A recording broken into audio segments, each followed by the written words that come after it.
Hello friends, you are one second welcome to no civil engineering. मेरा नाम है कुंदन। आज हम डिस्कस करेंगे कि लो कार्बन स्टील में अपर यील्ड पॉइंट और लोअर यील्ड पॉइंट क्यों अकर होता है और मीडियम और हाई कार्बन स्टील में क्यों नहीं अकर होता।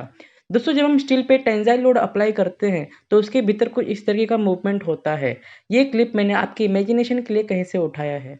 डायग्राम के तरीके से देखेंगे तो कुछ इस तरीके से दिखेगा। ये आयरन के एटम्स है। स्टील में एटम्स के बीच के जो वॉइड्स जिसमें इम्प्योरिटीज फिल होते हैं उसे इंटरस्टिशियल स्पेस कहा जाता है।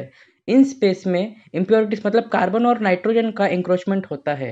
कार्बन और नाइट्रोजन एक साथ मिलकर इतना बड़ा वॉल्यूम बनाते हैं कि ये स्पेस छोटा पड़ने लगता है, जिसके वजह से इम्प्योरिटीज आपस में कंजस्टेड होकर बैठते हैं। टेक्निकल टर्म में बोलूँ तो कार्बन का एटॉमिक साइज और नाइट्रोजन का एटॉमिक साइज कंबाइन होके इंटरस्टिशियल स्पेस से थोड़े बड़े हो जाते हैं।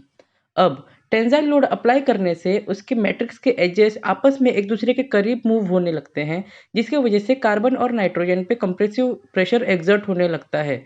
साथ ही मैट्रिक्स के एजेस जहां से भी ब्रेक होते हैं उस पर्टिकुलर लोकेशन पे स्पेस कुछ ज़्यादा ही बड़ा हो जाता है और जिन इम्प्योरिटीज पे प्रेशर एक्सर्ट हो रहा होता है वो खाली स्पेसेस में जाके इंक्रोचमेंट करने लगते हैं। इंक्रोचमेंट इतना ज़्यादा हो जाता है, कार्बन रिच एरिया इतना बढ़ जाता है कि अब इनको ब्रेक करने के लिए और ज़्यादा स्ट्रेस की ज़रूरत पड़ती है। इस कार्बन रिच एरिया को एक क्वार्टरल एटमॉस्फेयर कहा जाता है और वो जो ज़्यादा स्ट्रेस अप्लाई करना पड़ता है इन्हें ब्रेक करने के लिए, उसे ही हम अपर यील्ड पॉइंट कहते हैं। हमने माइक्रोस्कोपिक लेवल पे सिर्फ एक लोकेशन बताया है, जबकि ये incidence through out the body होता है।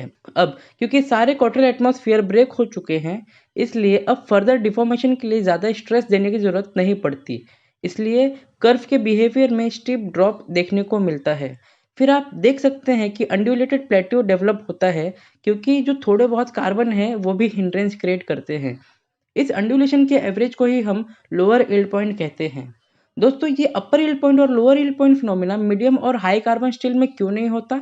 इसलिए नहीं होता क्योंकि इसमें कार्बन इतना ज़्यादा होता है कि टोटल एटमॉस्फेयर ब्रेक होने के बाद भी जो वॉइड्स डेवलप होते हैं वो भी कभी खाली नहीं रहते। वो तुरंत इम्प्योरिटीज से फिल हो जाते हैं। इसलिए स्टील का रेजिस्टेंट पावर कभी कम नहीं होता। इसलिए लोअर यील्ड पॉइंट वाला सिचुएशन ही कभी क्रिएट नहीं होता। स्टील का रेजिस्टेंस बढ़ते ही रहता है, इसलिए कर्व ऊपर की ओर ही जाते हुए दिखता है। तो आज हमने ये जाना कि लो कार्बन स्टील में अपर यील्ड पॉइंट और लोअर यील्ड पॉइंट फिनोमिना क्यों अकर होता है एंड मीडियम और हाई कार्बन स्टील में क्यों नहीं होता। फ्रेंड्स, आज के लिए इतना ही। नेक्स्ट वीडियो में हम जानेंगे डीपीटी टेस्ट क्या होता है। दोस्तों, आपके लिए आज का क्वेश्चन है कि स्टील बार और स्टील री बार में क्या डिफरेंस है। कमेंट बॉक्स में ज़रूर बताएं। मिलते हैं नेक्स्ट वीडियो में, तब तक के लिए जय हिंद दोस्तों।